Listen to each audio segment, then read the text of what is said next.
Hallo, herzlich willkommen zu einer weiteren Live-Stunde. Ich freue mich heute mit dir gemeinsam durch Teil 2 der Griffbretteinprägung zu gehen. Und zwar geht es heute um die Visualisierung der Tonleitern. Wir beginnen mit der Pentatonik, mit der einfachsten Tonleiter für uns Gitarristen und gehen dann über zu der Durtonleiter. Schauen uns an, wie wir das Ganze auf einfachste Art und Weise auf der Gitarre visualisieren können und wie wir ohne großen Aufwand uns das einprägen können. Ich werde versuchen, dir heute meine besten Tipps zu diesem Thema, wie ich die Gitarre visualisiere, mitzugeben, sodass du ohne großen Aufwand dir das einprägen kannst. Wir sind live, deswegen sagen wir jetzt erstmal Hallo zu allen, die live dabei sind. Hallo, herzlich willkommen. Ihr hört schon, ich bin auf den zweiten. Ich muss hier kurz den Ton nochmal ausstellen. Ich habe hier den Chat neu eingeblendet und ich hoffe, ich bin jetzt hier sozusagen dual live und ihr gebt Bild und Ton ist super, herzlichen Dank. Und ich kann mich hier in dem Chat, ich habe das jetzt geschafft, es wieder, wenn ich in die Live-Übertragung reingehe, es dann weiß hier zu haben und den Chat hier zu haben. Also ganz liebe Grüße. Ich werde mich weniger auf den Chat heute einlassen. Der ist nur da, damit ihr vielleicht am Ende die eine oder andere Frage noch stellen könnt. Aber lasst mich jetzt mit der Präsentation fortfahren und betrachtet dies als eine Privatstunde für dich. Ich werde jetzt ganz ruhig und entspannt durch einige Schaubilder gehen und dir dann auf der Gitarre zeigen, wie ich die Tonleitern sehe. Die Grundlage für dieses Video ist Griffbretteinprägung Teil 1. Ohne Teil 1 wirst du viele Schwierigkeiten haben, dir das heute wirklich nicht nur einprägen zu können, sondern auch in dein Spiel integrieren zu können. Also ganz wichtig, beginne mit Teil 1. Wenn du dort die Töne auf der dicken A-Seite gelernt hast zu oktavieren und vor allen Dingen gelernt hast, wo die C-Dur-Tonleiter sich auf dem Griffbrett verteilt und dann die Geschichte mit den Oktaven gelernt hast, dann bist du bereit für dieses Video. So, wunderbar. Also, klasse, schön. Also, ich gehe jetzt gleich rein in eine Darstellung, die ich erstellt habe, der Pentatonik in A-Moll bzw. C-Dur, wie auch immer wir das nennen möchten. Wir bleiben mal in der A-Moll-Pentatonik. Das ist somit das Erste, was du auf der Gitarre lernst. Und ich werde hier viel moderieren und heute hier malen, ne? Malen nach Zahlen sozusagen. Aber das Erste, was wir uns anschauen, ist das hier. Pentatonik-Visualisierung. So, wenn man solche Schaubilder sieht, dann ist es oft so, dass man erstmal denkt, um Gottes Willen, wie soll ich mir das denn alles einprägen und so weiter. Das ist doch kompliziert, wenn ich mir das anschaue. Muss ich mir das alles merken? Nein. So, was du dir merken musst in diesem Beispiel sind ja im Grunde genommen nur zwei Dinge, zwei ganz einfache Dinge. Und ich werde hier ein bisschen malen mit so einem Pinsel hier. Ich bin in Microsoft Paint unterwegs, tatsächlich, um hier einige Dinge veranschaulichen zu können. Die Pentatonik bezeichnet man oft als eine Tonleiter mit 5 Formen auf der Gitarre, auf dem Griffbrett. Und mit Formen meint man, dass die jeweilige Position, also du hast 5 Töne, Penta ist die Zahl 5, griechisch, und diese 5 Töne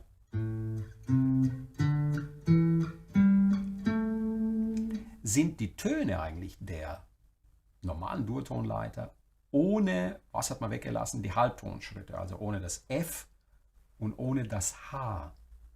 Und dadurch erzeugt man eine sehr universell klingende Tonleiter. Man hat festgestellt, dass dies wahrscheinlich die älteste Tonleiter überhaupt ist. Sie taucht in allen Regionen der Welt auf, von der chinesischen Musik bis zu den Aborigines, bis zu der modernsten Musik. Sie ist die Basistonleiter all dessen, was wir da draußen an Musik hören. Sie kann chinesisch klingen. Na?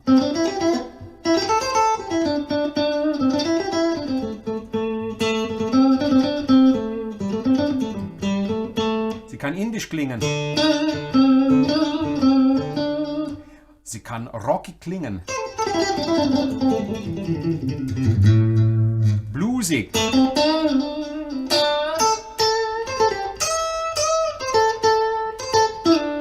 Sie kann countrymäßig klingen und so weiter. Das ist nochmal auditiv, dass man mal diese Pentatonik jetzt nochmal gehört hat. Wir haben die erste Form, wenn man von Formen redet. Ich habe das hier mit Farben gekennzeichnet, sodass man hier einen besseren Überblick hat. Nachher schauen wir uns das Ganze noch hier in der Horizontalen an. Pentatonik horizontal. Aber jetzt geht es einfach um die Visualisierung. Wir haben hier die dicke E-Seite, also hier oben die dicke E-Seite, beginnen im 5. Bund. Und unsere erste Form, ich male die jetzt mal hier mit so einem roten Mausstift hier, ziehe ich da mal einen Kreis um die, sodass du das genau sehen kannst. Also diese erste Form, das ist so die berühmteste Form der Pentatonik, die am meisten gespielte. Also ohne diese Form könnten wir überhaupt nicht improvisieren, habe ich so das Gefühl. Ne? Und die sieht so aus.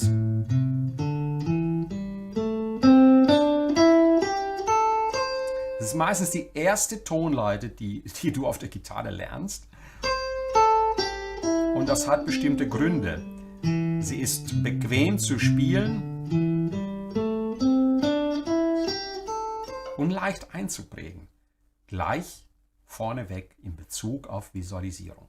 Wenn du jetzt hier guckst, heute geht es mir nicht darum, dass du dir diese ganzen Töne hier jetzt einprägst und auswendig lernst.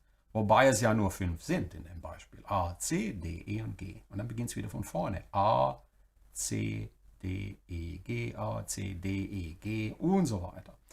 Aber wenn du bei mir bleibst, wirst du diese Visualisierung heute richtig, richtig gut verinnerlichen und dann hast du so gut wie keine Schwierigkeiten mehr in der Orientierung. Also aus was besteht denn unsere Pentatonik? Sie besteht aus einem großen Schritt hier, bestehend aus 3 Halbtönen vom 5. bis in den 8. Bund und aus einem 3-Halbton, also einer kleinen Mollterz und hier einem Ganzton. So, jetzt, das war es im Grunde genommen schon, was du dir einprägst, visualisierst. Du hast also immer einen großen Schritt, gefolgt von einem kleinen, dann kommt wieder ein kleiner und 2 große. Und dann beginnt das Spiel wieder von vorne. Aber jetzt gehen wir erstmal zurück, weil das machen wir dann in der horizontalen Version. Wichtig, alles, was auf der dicken E-Seite stattfindet, hier, findet auch auf der dünnen E-Seite hier unten. AC, AC.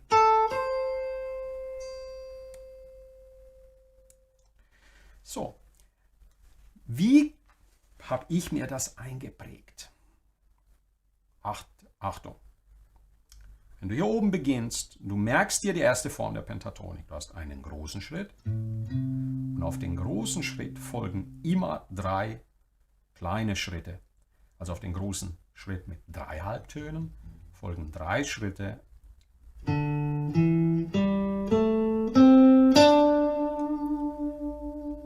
mit 2 Bündeln. Danach kommen immer 2 große Schritte. Okay? Also nach den 3 kleinen, das wirst du feststellen, kommen 2 große. Also Position 1, alles was du auf der dicken E-Seite spielst, wiederholt sich auch unten. Das ist sehr wichtig für dein Wissen in Bezug auf die Grundtöne und aus Griffbrett Einprägung Video 1 weißt du, dass du dann hier den Grundton hast, A, hier die Oktave, das ist dein erstes Dreieck.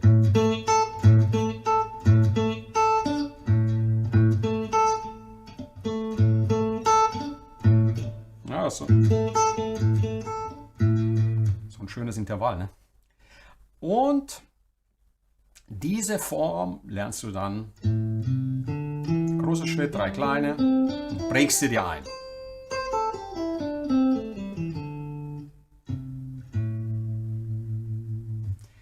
Okay, cool. Das war schon mal jetzt ganz, ganz wichtig. In der nächsten Position, jetzt löschen wir das alles hier, was wir hier geschrieben haben. Also das war unsere erste Position, die eingeprägt hast. Und du siehst es auch ganz genau, machen wir nochmal 12 Bünde weiter, haben wir die Form nochmal. Hier ganz in schwarz. So. Also, 90% der Gitarrensolos werden, na,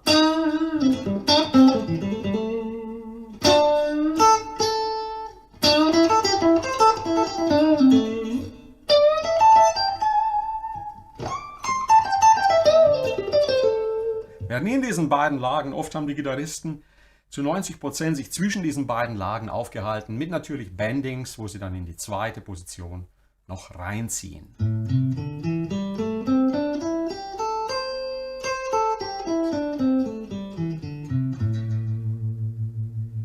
Unsere nächste Position, jetzt blenden wir das aus, beginnt natürlich auf dem nächsten Ton der Pentatonik. Das war hier in Position 1 A und in Position 2 C.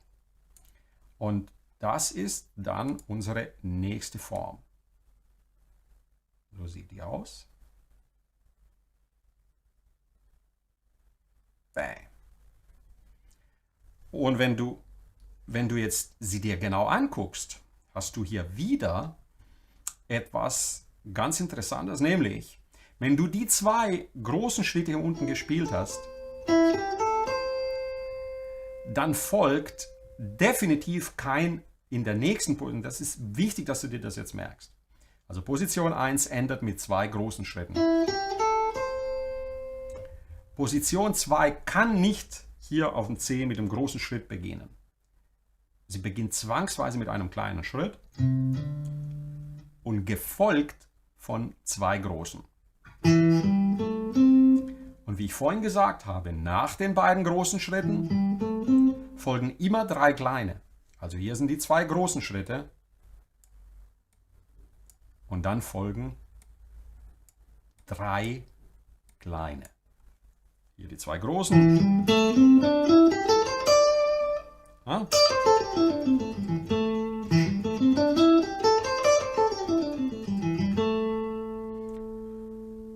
So, hier hast du natürlich, und das ist halt auf der Gitarre so, es ist nicht alles ganz parallel.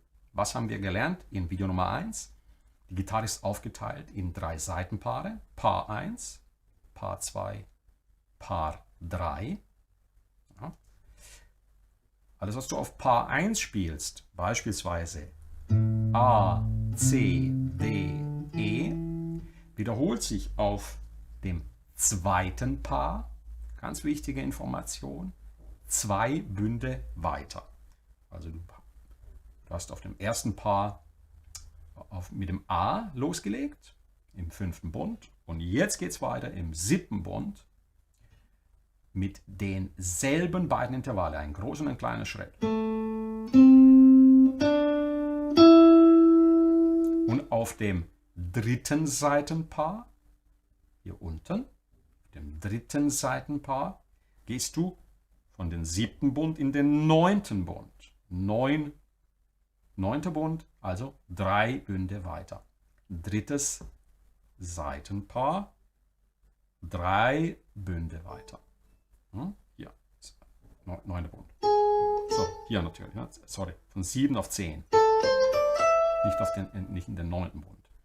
Also von 5 auf 7, von 7 auf 10. Und so kannst du das üben.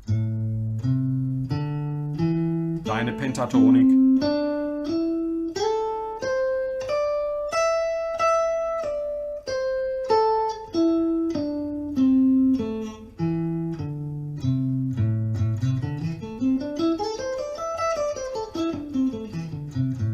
Das ist eine sehr gute Übung, weil du dann den Lagenwechsel der Positionen auch gleichzeitig trainierst.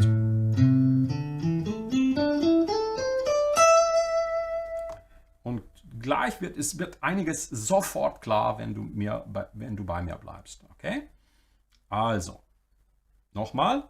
Erstes Paar, zweites Paar, drittes Paar, 5. Bund, 7. Bund, 10. Bund. Ja? Alles, was du spielst, bleibt gleich. Das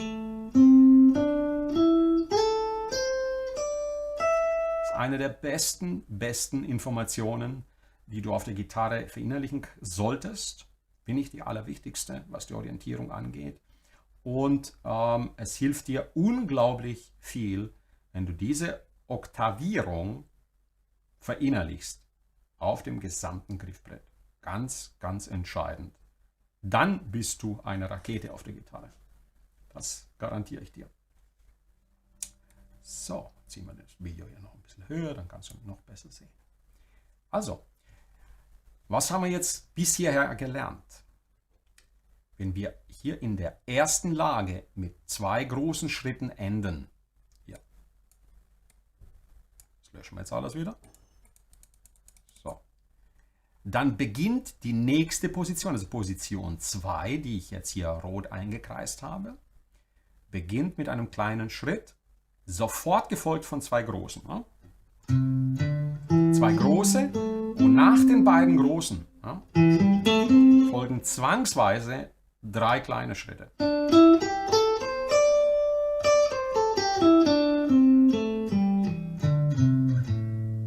Das war Position 2.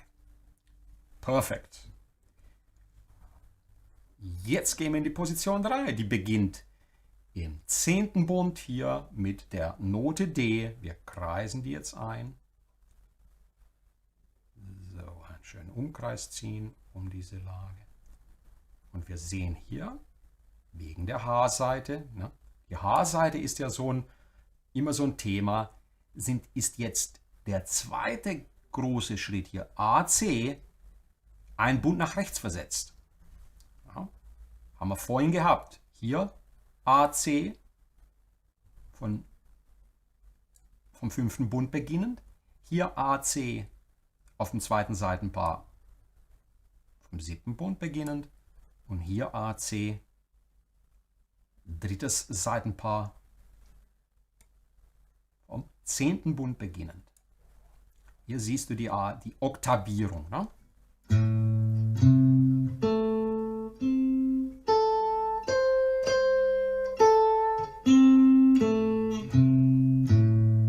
Sehr gut. So, wenn du jetzt in der vorherigen Lage, also in Position 2, hier unten, 2 kleine Schritte gespielt hast, also, 3 natürlich waren es insgesamt, ganz interessant, also du hattest hier, nochmal zur Wiederholung, die 2 großen Schritte in Position 2 und dann 3 kleine Schritte. Dann geht es in der nächsten Position weiter mit diesen 3 kleinen Schritten. Dann folgt zwangsweise wieder der große Schritt. Jetzt musst du aber nach links wandern, kurz auf das E hier. Dann der nächste große Schritt versetzt nach rechts und nochmal ein kleiner Schritt, D, E. Alles, was du auf der dicken E-Seite spielst, spielst du auch hier unten. Okay? So, wenn du hier unten, also, du beginnst hier mit den 3 kleinen Schritten. Das Interessante ist, du wirst es sehen, wenn du dir das so einprägst, wird es in der Durtonleiter genauso einfach, das Ganze. Ja? So, und wenn du jetzt hier unten einen kleinen Schritt gespielt hast, Dann folgt automatisch in der nächsten Lage wieder die Geschichte mit den 2 großen Schritten, gefolgt von 3 kleinen. Also du siehst, diese Geschichte wiederholt sich und das ist die Art und Weise, wie ich mir das eingeprägt habe. Also du beginnst hier mit den 3 kleinen Schritten nochmal. 10, 12, 10, 12, 10, 12. Gehst einmal nach links, spielst einen großen Schritt. Dann wegen der H-Seite nach rechts spielst nochmal einen großen. Und dann einen kleinen. Und dann beginnst du wieder, wenn du hier unten nur einen kleinen Schritt gespielt hast, dann beginnt deine nächste Lage mit den beiden großen wieder. Gefolgt von was? 3 kleinen Schritten. So einfach ist das. Und das ist dann Position 4, beginnt im 12. Bund auf dem E. Also das war A, C, D, E. Das ist Position 4, beginnt hier auf dem E und sieht so aus. Diese Position wird auch sehr, sehr oft im Blues und im Rock verwendet. Ja, sie ähnelt der Lage 1, hat nur 2 Unterschiede. Vorhin haben wir hier auf der dünnen E-Seite einen einzelnen kleinen Schritt noch gespielt. Beginnen also jetzt mit 2 großen Schritten, gefolgt von 3 kleinen. Und natürlich nochmal ein großer zum Abschluss. Wenn du einen großen jetzt hier unten gespielt hast,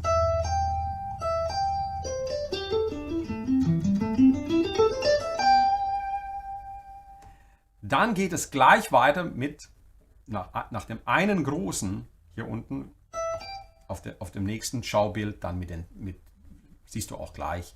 Also jetzt wichtig ist nur für dich zur Erinnerung, lass dich drauf ein, auf das, was ich dir erkläre. Und es wird sehr, sehr einfach für dich sein. So kannst du dir das super schön einprägen. Also Position 4 hat dann die 2 großen Schritte gefolgt, immer von den 3 kleinen. Nur hier natürlich wegen der H-Seite versetzt und nicht hier, wo er eigentlich sein könnte. Ne? Aber geht halt nicht bei uns. Ne? Also Lage Nummer 4, 2 große, 3 kleine, ein großer. Und in der nächsten Position Nummer 5, die hier, ich nenne sie immer so die parallele Geschichte. Und hier siehst du, wir enden 12 Bünde höher in einer Linie, wie hier vorne, enden wir hier. Ja. Das nochmal rückgängig. Also Lage 5, 2 kleine Schritte, 2 große, gefolgt von 2 kleinen. Normal wäre hier noch ein kleiner, aber dann bräuchte man 7 Seiten. Ne? Also 2 kleine, 2 große. Die 5. Position wird zu selten gespielt in meiner Auffassung. Die ist grandios. Denn wenn du in der 4. bist, kannst du ja wunderbar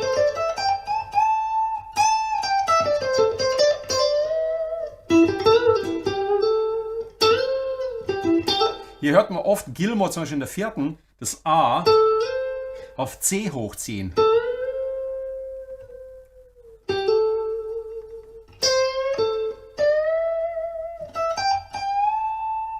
Er liebt diese Lage.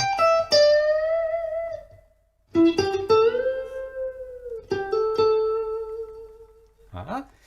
Also hier, wenn du dann in Position 4 spielst und dann hochziehst bis in die 5. Lage, das klingt großartig, sehr Pink Floyd mäßig. Also das ist die letzte Position.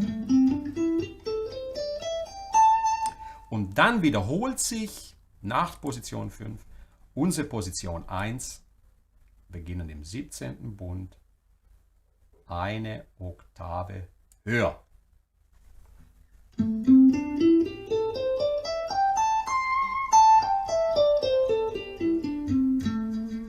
So, das war jetzt die Visualisierung der 5 Positionen.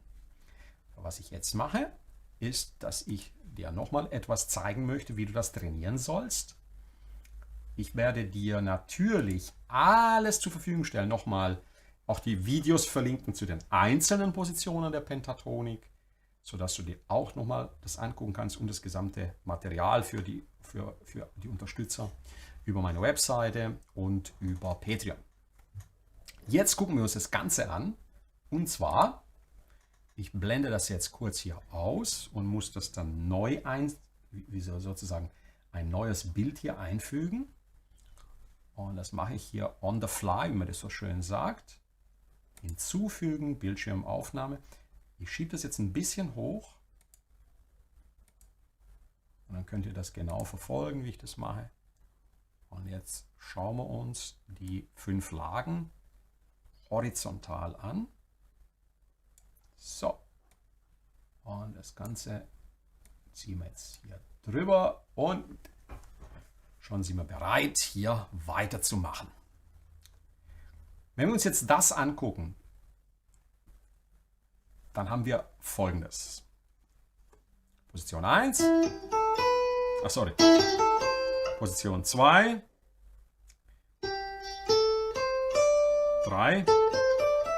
4. 5. Und nochmal 1.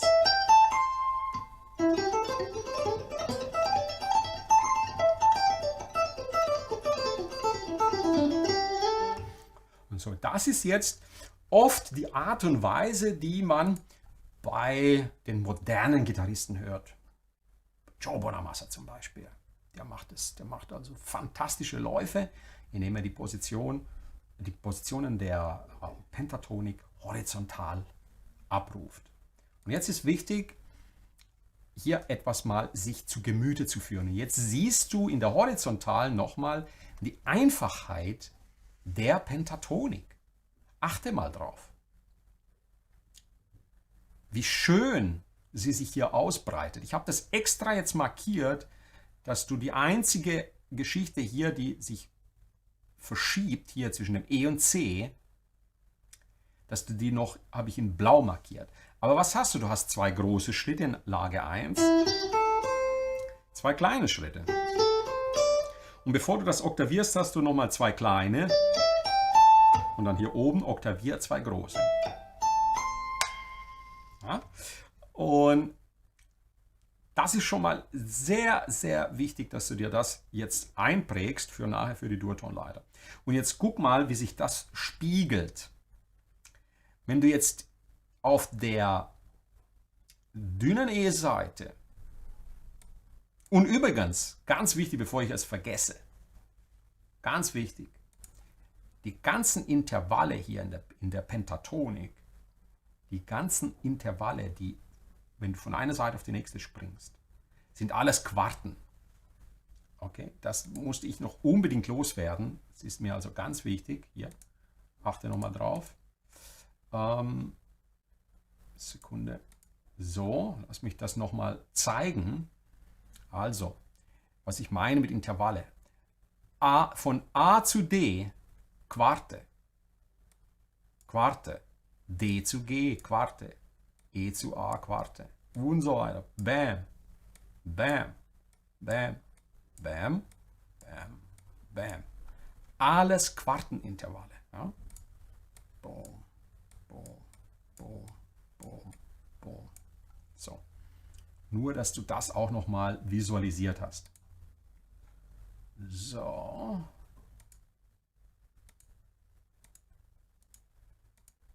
Genau.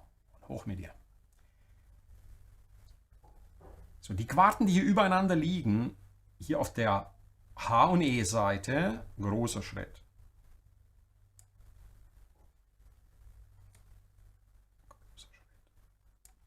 Dann haben wir hier diesen Groß-Klein-Schritt. Groß-Klein und dann spiegelverkehrt. Dünne E-Seite groß, H-Seite klein. Das ist das Einzige, was versetzt ist. Ja. Nach den beiden großen Schritten, hier vorne, ein bisschen zurückklicken hier, dass alles sauber ist. Nach den beiden großen Schritten, hier,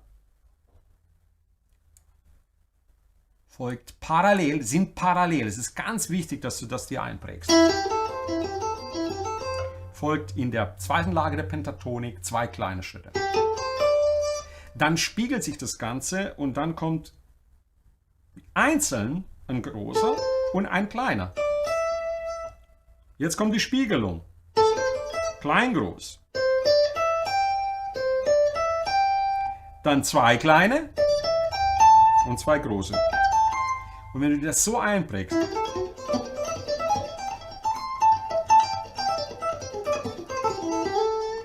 dann bist du auf der Gitarre in einem Bereich unterwegs wie die Besten der Besten.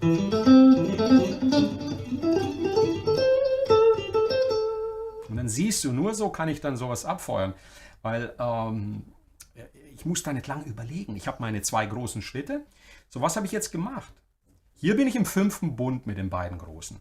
Wenn ich jetzt vom Seitenpaar 3 auf Seitenpaar 2 gehe, dann gehe ich 3 Bünde nach links, beginne im 2. Bund und spiele dasselbe. 2 große Schritte, 2 kleine, ein großer, ein kleiner, Spiegelung, ein kleiner, ein großer, 2 kleine, 2 große. Und das Spiel beginnt wieder von vorne. Hammer, oder? Hammer. Ich hoffe, du bist genauso begeistert wie ich. Ne? 2 große, 2 kleine. So, hier. Natürlich hier, muss man hingucken. 2 große, 2 kleine. Ein großer, ein kleiner, also Spiegelung, ein kleiner, ein großer. 2 kleine, 2 große. Und das ist es, was ich mir wünsche, dass du dir einprägst. Also die Pentatonik besteht nur aus diesen 3 Halbtonschritten und 2 Halbtonschritten. Mehr musst du nicht wissen. Also ein großer, ein kleiner Schritt. Okay? Und dann, wie viele hast du davon? Wenn du sie senkrecht spielst, folgt auf die 3 kleinen, zwangsweise 2 große. Das ist überall so verteilt. Ne?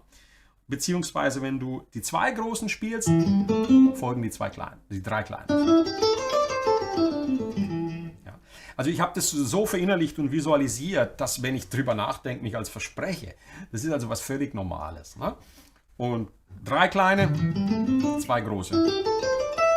2 große. Oh, sorry. 3 kleine. So, Position 5, die hat ja die 2 großen Schritte in der Mitte. Deswegen kommst du sogar auf 4 kleine Schritte hier.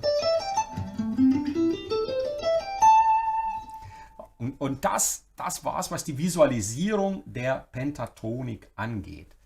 Also so möchte ich, dass du dann rangehst an die Sache und uns dir einprägst und auch trainierst. Einmal aus Position 1, groß, klein, es oktavierst.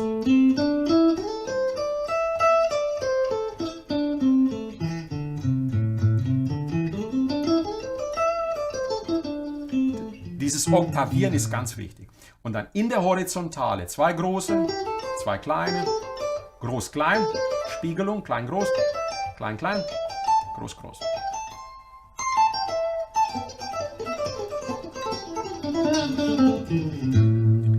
Und wenn du das trainierst, ne, das dauert natürlich eine Weile, aber es dir so einprägst, hast du keine Probleme mehr mit der Visualisierung. Und du wirst auch in anderen Lagen, wenn du aus A-Moll rausgehst, auf B zum Beispiel,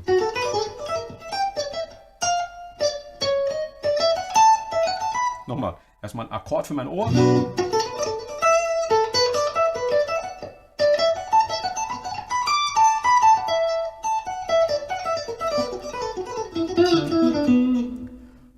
Und dann kannst du das in anderen Positionen genauso schnell und gut umsetzen.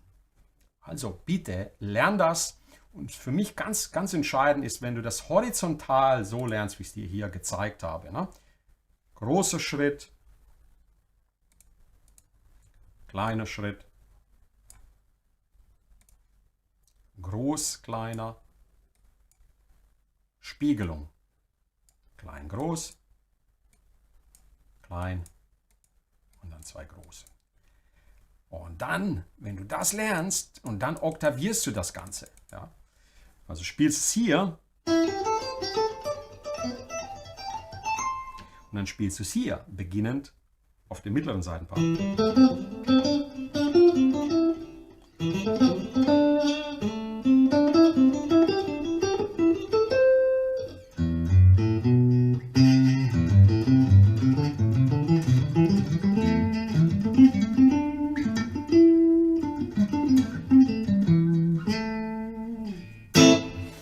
Und dann, wenn du das so trainierst, dann hast du die Pentatonik verinnerlicht. Jetzt gehen wir über zur Durtonleiter und schauen uns dasselbe an in der Durtonleiter.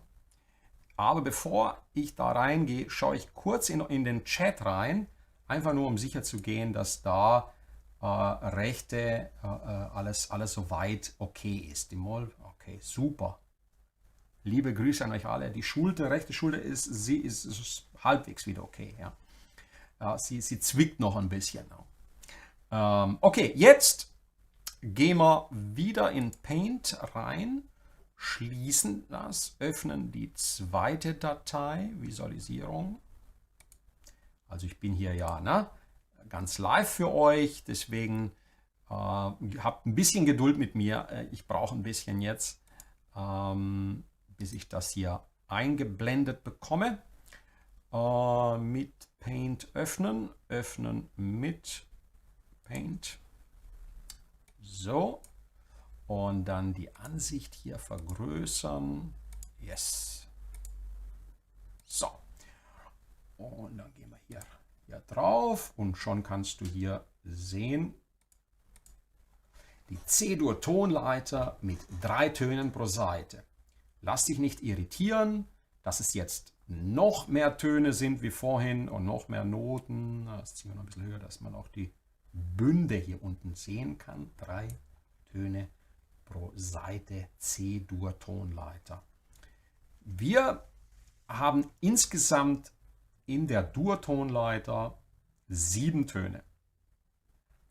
C, D, E, F, G, A, B. Also ich verwende die internationale Bezeichnung hier. Und dann beginnt das Ganze wieder von vorne. Also, wenn es jetzt um die Positionen der Tonleitern geht, haben wir im Vergleich zu Pentatonik, Penta griechisch ist gleich 5, haben wir hier 2 Positionen mehr, da wir die zusätzlichen Töne F und B hinzufügen. Also, wie klingt die Dur-Tonleiter? Die klingt so. Wenn ich sie über die Pentatonik lege, dann siehst du, hier unten hätte ich die beiden kleinen Schritte und was hinzugefügt wird, ist das H auf Deutsch, B auf Englisch und das F.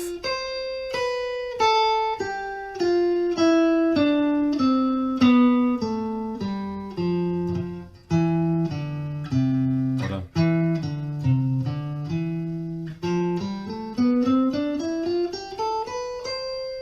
Zwei Töne mehr. Aber jetzt geht es um die Visualisierung. Und bevor ich dich plage und du denkst, oh Gott, jetzt muss ich das alles mir merken, das ist ja der Wahnsinn. Und wir sind da auch nicht zu beneiden. Deswegen möchte ich dir erst die horizontale Sache hier zeigen. Und das sieht dann so aus. Und jetzt wird das Ganze schon ein bisschen übersichtlicher im Vergleich zu dem, was wir vorhin gesehen haben. Also, hier ist mir auch ganz wichtig, dass du Folgendes feststellst. Die Spiegelung, die wir vorhin in der Pentatonik hatten, die haben wir hier auch. Und zwar beginnt diese Spiegelung, so, immer auf dem Pinsel, die Spiegelung liegt hier. Hier kann man das, genau, hier ist die Trennlinie zwischen dem Blau und dem Roten. Ich gehe mal auf Rot hier beim Pinsel und schnapp mir hier eine dickere Variante. Mal gucken, ob es jetzt, ja, ein bisschen dicker. Jetzt ist es ganz dick. Ja, gar nicht so einfach hier. Ja, zurück. Yes. Mal nach Zahlen. Ne? Ihr dürft ruhig lachen, das macht mir nichts aus. Ich finde es auch lustig gerade. Jetzt hat's mal den. Aber ich bleibe mal auf dem. Ich glaube, der ist groß genug. Man kann es gut erkennen. Ja, die Strichstärke noch ein bisschen mehr und dann passt das. Also, hier ist die Trennlinie. Alles, was du bis hierhin spielst, spiegelt sich dann von hier nach oben. Und hier sehen die Formen so aus. Achtung, alles auf der Gitarre ist gespiegelt. Pass auf. Wir haben also auf der B und auf der H bzw. B-Seite und der dünnen E-Seite E, F, G, A, B, C. Na?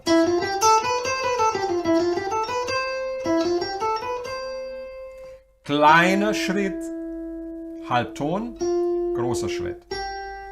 Großer Schritt, Halbton. Ja?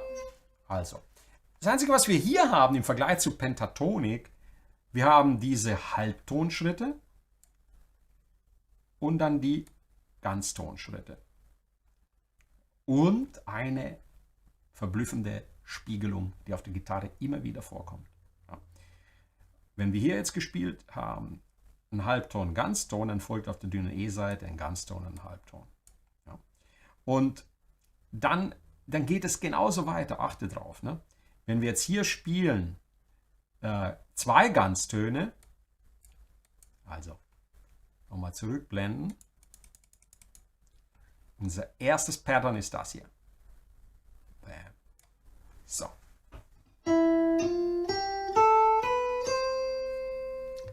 Unser zweites Pattern ist das hier natürlich. Das erste beginnt mit dem E, das zweite beginnt mit dem F.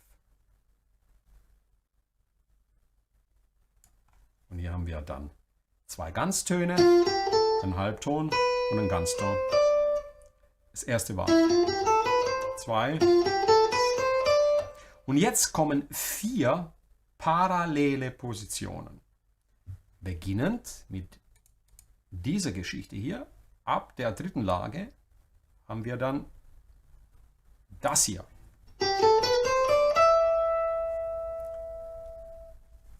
Lauter Ganztöne. Und ich nenne diese Parallelpositionen, die jetzt kommen,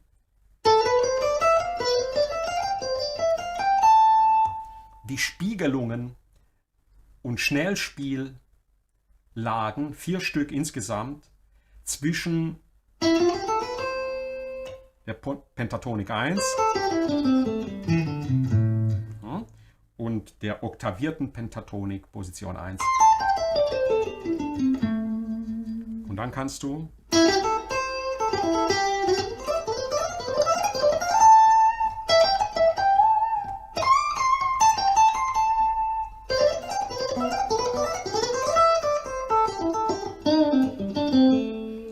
und das ist, was ich will, dass du übst. Zusätzlich zu dem, was ich dir jetzt hier zeige, nochmal zum Verständnis, werde ich alle Videos verlinken zur Durtonleiter, die ich schon gedreht habe, dass du da nochmal in die Tiefe gehen kannst.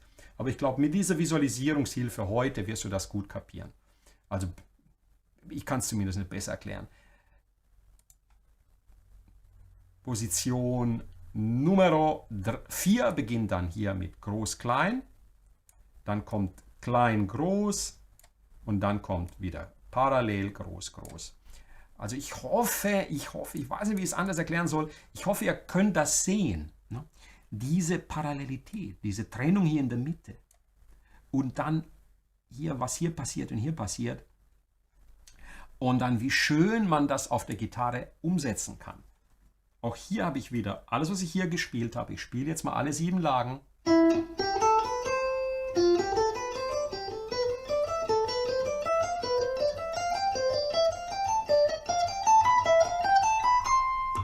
Alles, was ich jetzt hier gespielt habe, kann ich auf dem mittleren Seitenpaar 3 Bünde nach links versetzt spielen.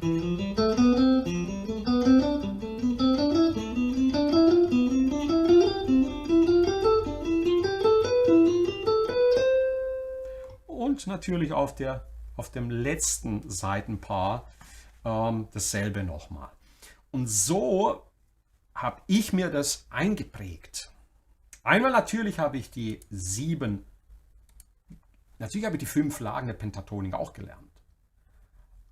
Aber erst als ich sie oktaviert habe, die einzelnen Saiten, und dann die Tonleiterform auch auf einem Saitenpaar horizontal gespielt habe.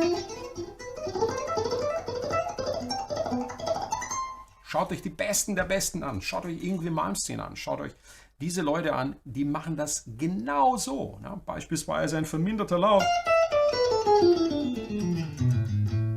von Yngwie ist nichts anderes wie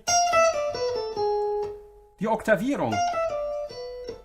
3 Bühne nach links, 2 Bühne nach links. Selbe nach oben.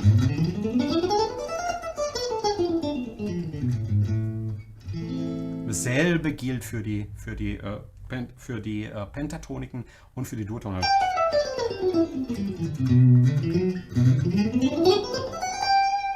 Ja, oktavieren und lerne sie horizontal zu spielen. Du wirst hier absolut dann verstehen, dass sich das Ganze auf der Gitarre wirklich eine einzige Spiegelung ist von diesen Schritten.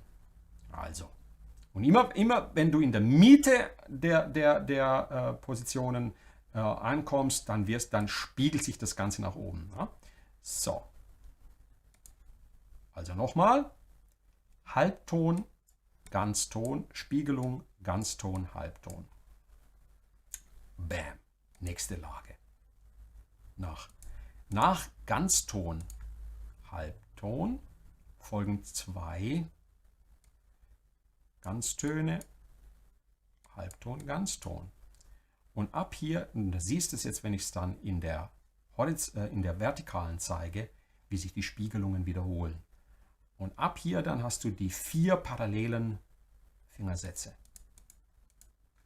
Und so kannst du dir das am besten einprägen. Die erste Parallele hier, dann hier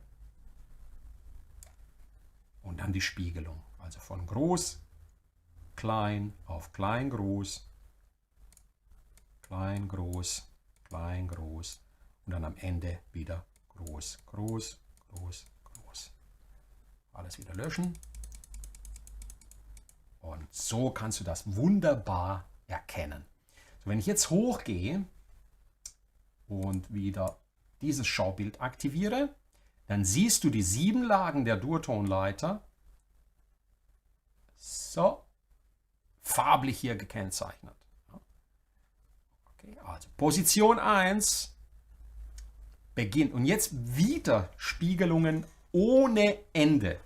Vorhin hatten wir das in der Pentatonik, jetzt haben wir es in der Durtonleiter. Wir beginnen hier natürlich auf dem C, weil C ist unser Grundton. C ist unser Grundton. Aber wir nehmen natürlich die dicke E-Seite noch mit. Ja, ist ja logisch. Also. Und ich habe in Position 1, wenn ich das spiele, habe ich 3-mal die doppelten großen Schritten hintereinander. Ja, das war hier. 3-mal. Und dieses Spiel taucht sehr oft auch auf. Nach dieser Geschichte, wenn du die 3-mal gespielt hast, taucht es in der nächsten Lage auf? Natürlich. Versetzt wegen der A-Seite, sorry.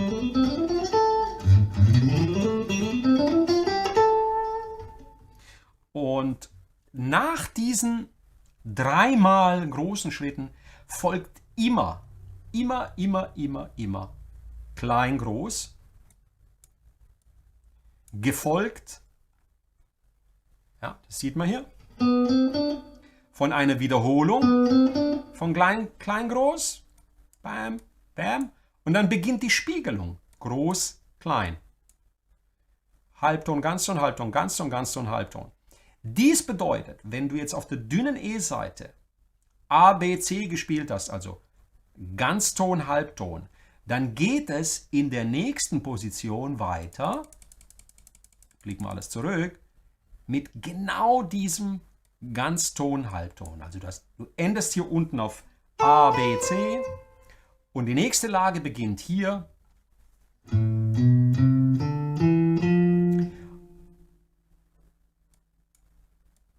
Und wenn du hier unten nur einmal groß-klein gespielt hast, dann hast du zwangsweise auf der nächsten Seite die Form groß-klein zweimal.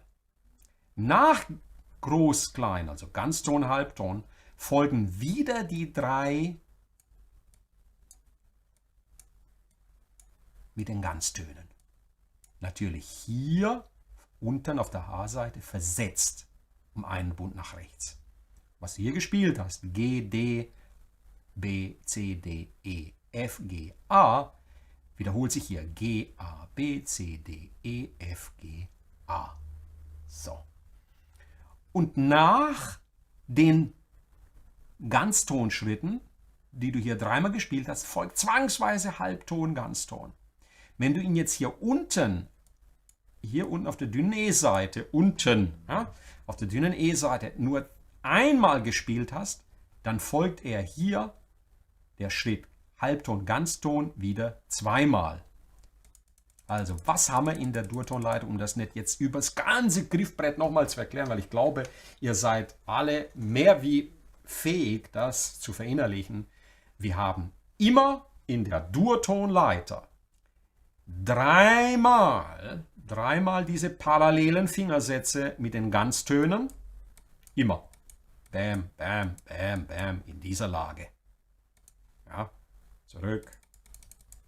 In der Lage 2. Bam, bam, bam, bam, bam, bam. Hier. In der nächsten Lage. Haben wir es dann hier unten. Wir haben klein, groß, groß, klein. Aber nur zweimal. Ja, weil die Gitarre hört hier unten auf. Wir haben keine zusätzliche Seite, keine A-Seite, die da kommen müsste. Also geht es dann zwangsweise hier oben weiter mit weiteren 2 großen Schritten. Und das ist alles, was du dir merken musst. Dann kommt wieder klein, groß, groß, klein und so weiter. Du hast also so gut wie immer 3, mit der Ausnahme hier in der Position 3, hast du dreimal diese großen Schritte, immer gefolgt von klein, groß, nochmal klein, groß, groß, klein. Dann beginnst du oben, du hast ja unten A, B, C, dann beginnst du oben. Da du es nur einmal gespielt hast, groß, klein oben, doppelt. Dann kommen die 3 Ganztonschritte. Und dann groß, klein. Klein, groß, Entschuldigung. Und dann geht es oben weiter, klein, groß. Du hast nur einmal gespielt, doppelt. Dann kommt groß, klein. Zweimal groß, groß. Du hast zweimal gespielt, der dritte fehlt, dann musst du ihn oben wiederholen. Und dann spielst du ihn oben jetzt in der 4. Lage zweimal. Klein, groß, groß, klein. Du hörst unten mit groß, klein auf, beginnst oben mit groß, klein. Dann folgen 3 große Schritte. Versetzt wegen der H-Seite um 2 Bünde. Klein, groß. Klein, groß. Groß, klein. 3 große. Noch einmal groß, weil du ja 3 gespielt hast. Klein, groß zweimal. Groß, klein zweimal. Groß einmal. Nur einmal, dann darfst du es jetzt hier oben 3-mal spielen. Und so hast du alle Lagen der Pentatonik, der Durtonleiter visualisiert und verinnerlicht. Mehr ist es nicht. Mach dir bitte diese Mühe, lern das so und du wirst befreit sein von Denken, wenn du improvisieren möchtest. Das ist also die einfachste Art, das Ganze zu visualisieren, völlig unkompliziert, und wenn du dir das so eingeprägt hast, dann kannst du auf der Gitarre im Grunde genommen jede weitere Tonleiter lernen, denn alles basiert auf den 5 Pentatoniken und auf den 7 Formen der Durtonleiter mit in diesen Beispielen immer mit 3 Tönen pro Seite. Und warum 3 Töne pro Seite? Weil sich das halt unglaublich flüssig spielen lässt und die großen Meister das alle so machen. Ne? Okay? So, das sollte die Erklärung gewesen sein in Bezug auf die Visualisierung der Pentatonik. Und wenn du die 5 Lagen der Pentatonik dann kannst, dann was passiert dann? Ja, allein das ist schon so großartig, wenn du es dann nicht nur rauf und runter spielst, sondern auch horizontal, dann kannst du richtig zaubern auf die Gitarre. Das Ganze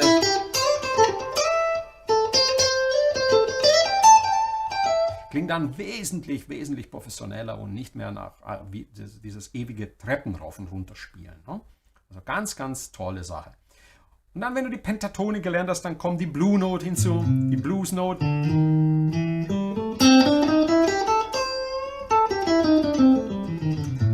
Und in der Durtonleiter, in dem Augenblick, wo du die 7 Lagen kannst, kannst du auch alle Kirchentonleitern. Das ist ja das Verblüffende.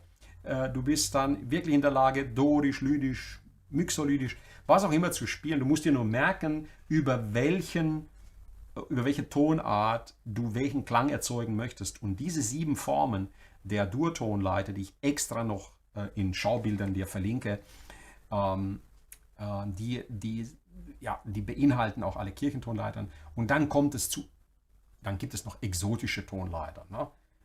Die dann zum Beispiel der spanischen Musik oder Latin klingen oder arabisch klingen. Japanische Tonleitern gibt es, verminderte Tonleitern, aber alle basieren auf diesem Wissen, das du dir heute hier angeeignet hast. Und du wirst sehen, auch dort hast du genau diese geometrischen Geschichten am Laufen, wenn du dir das so einprägst. Also jetzt gucke ich mal kurz in den Chat nochmal rein, ob ihr da noch Fragen habt. Okay, mein Problem ist immer, dass ich die Bilder mir zwar merken kann irgendwann, aber nicht mehr weiß, wo der Grundton in den Patterns liegt. So, du musst also, bevor du das dann lernst, Griffbrett-Einprägung Teil 1 dir nochmal zu Gemüte führen und dort lernen, wo die Töne der Durtonleiter auf dem ganzen Griffbrett sind. Und ohne das Wissen aus dieser Geschichte wird es sehr, sehr schwer. Also ohne das Wissen aus dieser Visualisierungsübung aus Griffbrett-Einprägung Teil 1 wird es sehr schwer, hast so gut wie keine Chance, dann das zu machen, was ich dir jetzt gezeigt habe. Also lerne erst das, was ich dir gezeigt habe, und lerne, wenn du jetzt einen Grundton C zum Beispiel spielst, wie du den oktavierst, sodass du alle Cs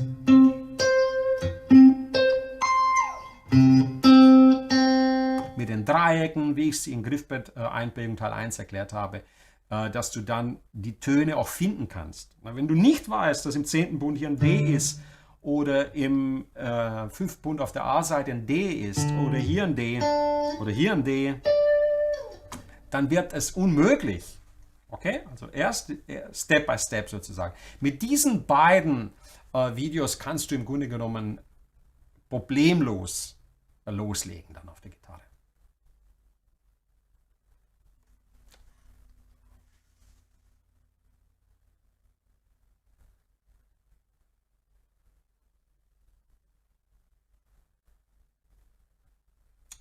Ja, ich habe schon, Ronny sagt, sehr wichtige Unterschiede, ich habe schon mehrfach das Thema, ich werde dieses, was mir ganz wichtig ist für heute, dass das auch für euch klar ist, ich werde dieses Thema jetzt nicht nochmal durchkauen. Mit allem, was ich schon gemacht habe und das, was ich heute mache, haben wir das Thema absolut so durchgekaut, dass es nicht mehr nötig sein wird, sich das nochmal zu Gemüte zu führen. Ich bin froh, dass ich das dann für euch gemacht habe. Okay?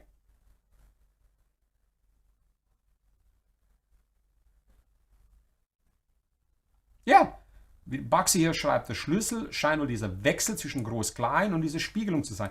Wenn ihr euch das nicht, nochmal, ich kann es euch nur ans Herz legen, wenn ihr euch das nicht so einprägt, glaubt mir, die Großen haben das alle so gemacht. Wenn ihr euch das nicht einprägt auf diese Art und Weise, dann werdet ihr relativ schnell an die Grenze dessen kommen, was auf der Gitarre passiert. Ne? Weil du hast überhaupt keine Chance, du musst das nicht nur...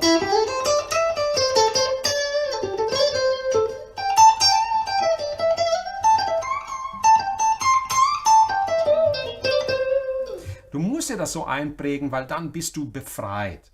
Und der nächste Step, and final step, ist, dass du dann mit das, was wir schon gemacht haben, mit der Visualisierung der Dreiklänge arbeitest, sodass du die Dreiklänge in Dur und Moll, zumindest in Dur und Moll, das ist genauso wichtig, auf der Gitarre siehst. Dazu haben wir natürlich auch schon Videos gemacht und auch das sollte kein Problem sein für euch. Okay? Also kurz nochmal hier rein in das Bild. Und hier auf dem Bild siehst du nochmal alle Lagen beginnend mit den 7 Tönen der Dur-Tonleiter. 1, 2, 3, 4, 5, 6, 7. Und hier beginnt dann das Ganze wieder von vorne. So, wenn ich jetzt einmal Position 1 hier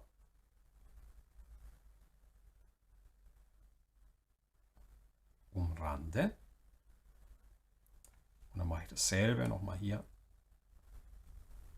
12 Bünde höher, dass du das genau sehen kannst, wie das aussieht. So. Und du siehst, hier hast du dann diese Parallelgeschichten. Hier. Okay, machen wir das anders. Die großen Schritte und hier die großen.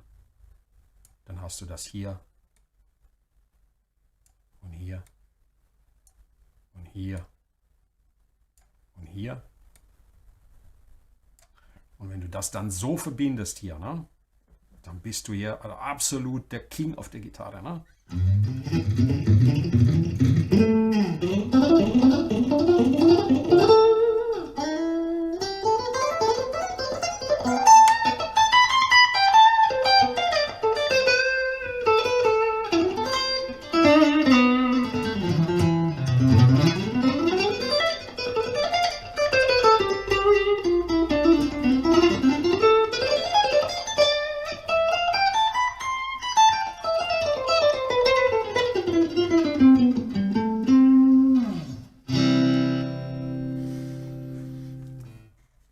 Ich hoffe, ich konnte dir das alles so einfach wie möglich erklären. Hier nochmal, schau nochmal hier bitte. Hier ist diese Parallelgeschichte. Dann oktaviert sie sich hier 2 Bünde weiter.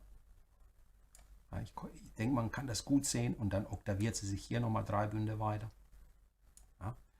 Und das Ganze, schau mal hier.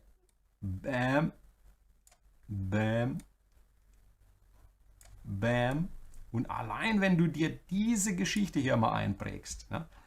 Und hier ist immer die Spiegelung. Hier Spiegelung, hier zwischen, ne? Und hier. Und das Erstaunliche ist, die Spiegelung ist genau, wo die Halbtonschritte sind. Ne? Genau, wo die Halbtonschritte sind. Zwischen B und C und E und F. Spiegelung B, C, E, F. Parallel, immer parallel. Bam! Ha!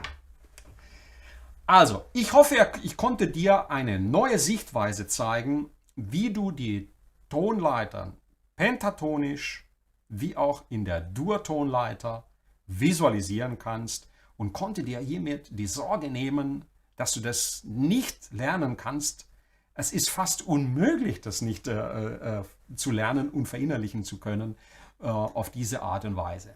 Wichtig ist, sich zu merken, die Pentatonik hat wirklich nur diesen großen Schritt, bestehend aus 3 Halbtönen, und dann den kleinen Schritt, bestehend aus 2 Halbtönen. Die sind immer 3-mal. Und dann die Dur-Tonleiter hat die Parallelen, also die doppelten großen Schritte, gefolgt von klein, groß, groß, klein. Das ist alles, was du dir merken musst, und dann diese Übungen machen mit den Spiegelungen. Dies sollte es für heute gewesen sein. Das war Griffbrett-Einprägung Teil 2 mit der Pentatonik und den Durtonleitern. Ich wünsche dir viel Spaß damit. Es dauert. Ja, wenn du denkst, dass du das jetzt eine Woche übst oder 4 Wochen und dann spielst du das wie die Großen. Nee, das ist etwas, das übst du, beginnst, wenn du es noch nicht gemacht hast, du beginnst heute und du trainierst das for the rest of your life. Ich meine, ich übe das seit Jahrzehnten. Ja? Also das hört nie auf. Ne? Das ist so ein kontinuierliches Training, das man machen sollte, ja? um da einfach, bis man das abrufen kann, ohne dass man drüber nachdenkt. Ne? Das ist so wie die Vokabeln, du rufst die ab, ohne überhaupt mehr drüber nachzudenken. Und dann hast du dein Ziel erreicht. Die 5 Lagen der Pentatonik, das waren so 3, 4, 5 Monate. Dann hatte ich sie mir gut eingeprägt und dann habe ich nochmal eine Weile gebraucht, um sie horizontal super spielen zu können. Die Durtonleiter, sage ich dir, die 7 Lagen mal richtig so rauf, runter, schreddern, wie man das so schön sagt.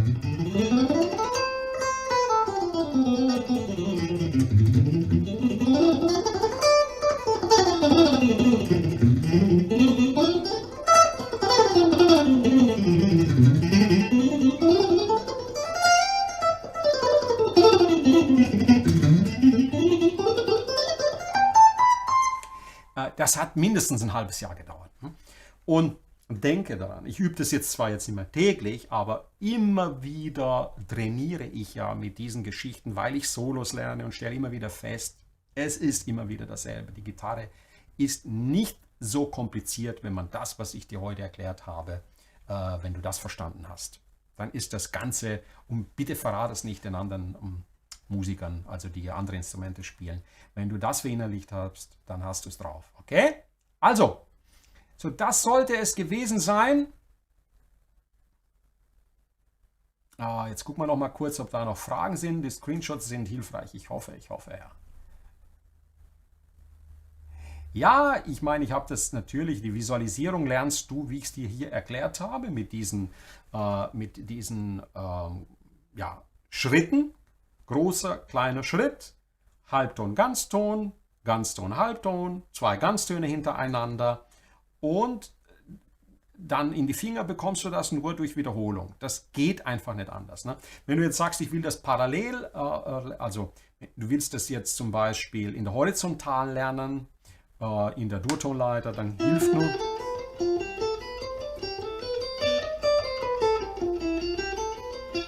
das auch wirklich.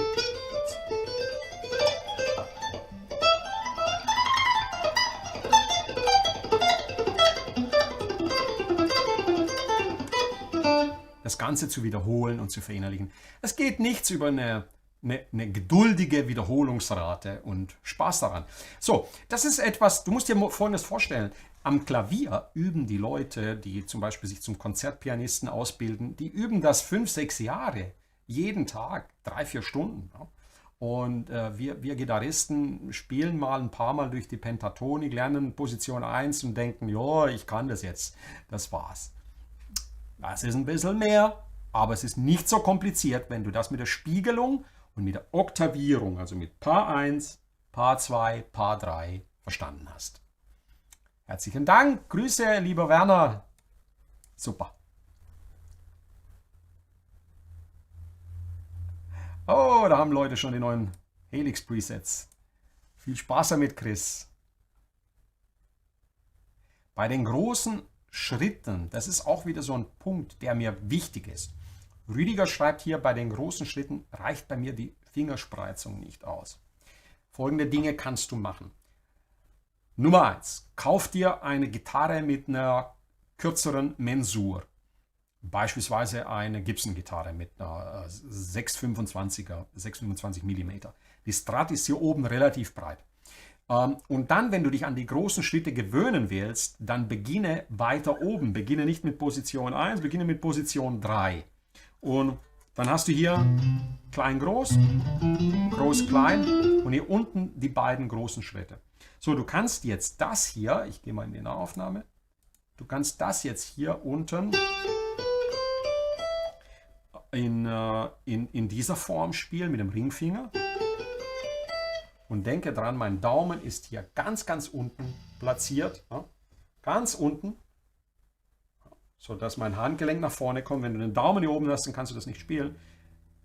Daumen nach unten, Handgelenk nach vorne. Und dann probierst du einmal die Spreizung hier und dann die Öffnung hier zwischen Zeigefinger und Mittelfinger. Und um an die Fingerspreizung, lieber Rüdiger, dich zu gewöhnen, vergisst du erstmal die Tonleiter und machst Folgendes. Spielst einfach nur die Spreizung. Es geht ja nur darum, die Spreizung zu lernen.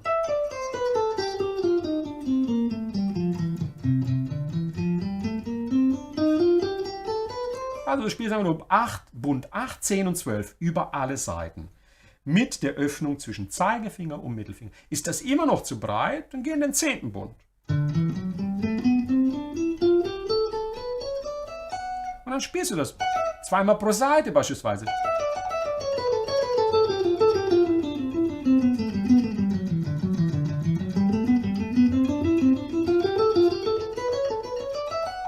Und dann probierst du, also ich würde beide trainieren, ne? Und dann die mit Ringfinger und kleiner Finger.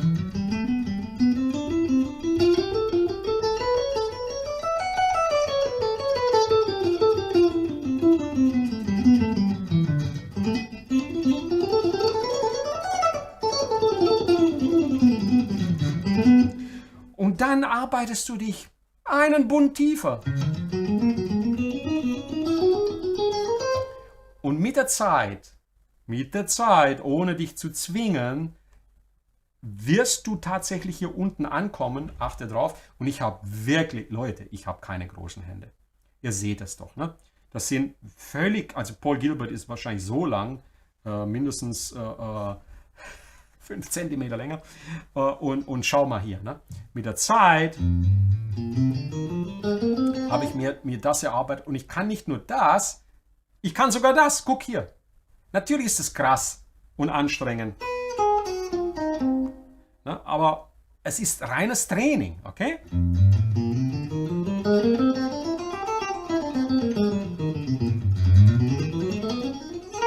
Oder die Öffnung hier mit dem kleinen Finger.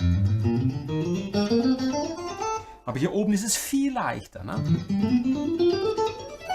Und so erarbeitest du dir oder erarbeitet ihr euch die Spreizung, die ihr braucht für die Duatonleiter. Okay? Also statisch, nur im Bund, rauf, runter, eine Woche, 2 Wochen und dann immer eine Lage weiter Richtung Sattel, bis du hier unten angelangst und es auch hier unten spielen kannst. Und wenn du das hinbekommst, schau dir das mal an.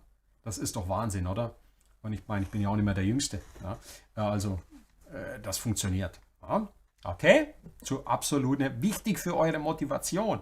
Immer wenn etwas nicht geht, ihr könnt es auf der Gitarre, und wir sind doch einzigartig, am Klavier kannst du diesen Trick nicht anwenden. Stell dir vor, du hast kleine Hände und am Klavier merkt dein Klavierlehrer kann jetzt sagen, du, jetzt gehst mal nach Hause und in den nächsten 4 Wochen ziehst du an deinem kleinen Finger, mal schauen, ob er 2-3 Millimeter länger wird. Nee, die Oktave am Klavier ist immer gleich groß überall. Auf der Gitarre nicht. Auf der Gitarre ist hier oben die Oktave viel kleiner wie hier unten. Okay? Also, du kannst das Ganze also hier oben trainieren und dich dann in der Dehnung nach unten hin ausbreiten.